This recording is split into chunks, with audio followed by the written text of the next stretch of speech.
Hello hi जय जगन्नाथ सांग मैंने आ गोटे न्यू फ्रेश मिनी ब्लॉग को वेलकम करुच्ची आपण मानू। आशा करुच्ची आपण मैंने भले थे। मुझे तो बहुत भले अच्छी। आज मु चिंतार पड़ जाइए डिनर रे कौन रोसे करी। टाइम आसिक 9टा बाजिला। छुआ मैंने भी पाठ पढ़ुंट तो फ्रिज रे पनीर थिला तो आज भाविली पनीर करदेवी। तो से पनीर को आगे भाजिकी पानी रे पकईदेली। पुणी फूल आलू को टिके भाजिकी थोईदेली। तापरे कढ़ई बसैकी ताधे तेल टिके चीनी पकई चीनी की मेल्ट कर देके जीरा पकईली।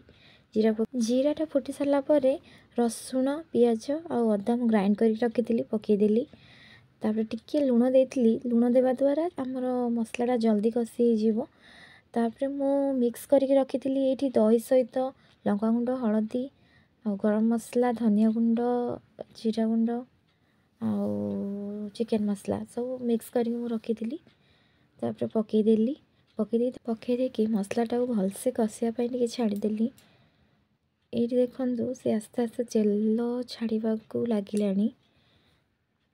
मसला तो कषा माने कषिया चली। आमर जड़े बड़ दीदी आसिले आसिकी कौन गोटे खावाई दौन समस्त ये देखु बंटा चल जाती।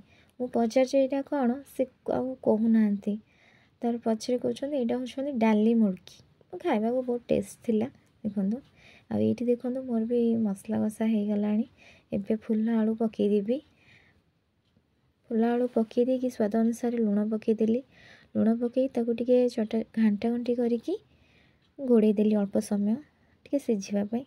तापर आसिक मो पुओ को टे प्रश्न उत्तर पचार जेहेतु सी पढ़ुला तो मझे मझे भी देखा पड़ू। तो आसिक देखला बेले हो गला। तो पानी दे देती आ पनीर को भी पानी छाणी रखी।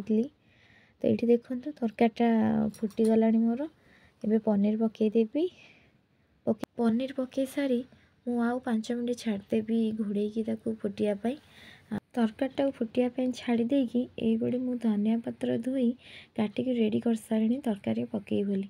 आ देखु तरकारी भी मोर हो सारा। आउटे छुआ को भी पाठ पढ़ाऊँगी कारण रोसे करी छुआ को भी देखा पड़ू।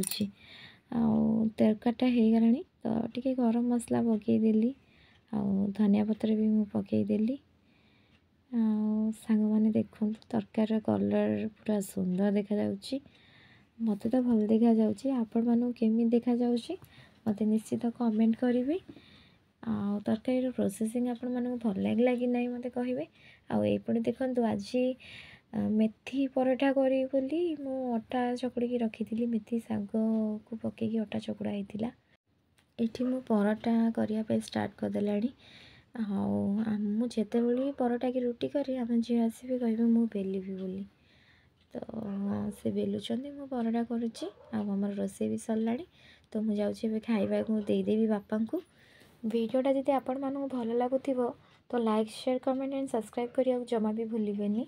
बेल आइकन को क्लिक करदेवे जहाँद्वारा नुआ नुआ वीडियो मोर आपण मान पाक पहुँचीज। तो ये देखो बापा आमर टेस्ट कले खाइबा आउ अपेक्षार अच्छी बापा केमी खाइबाटा लगिला।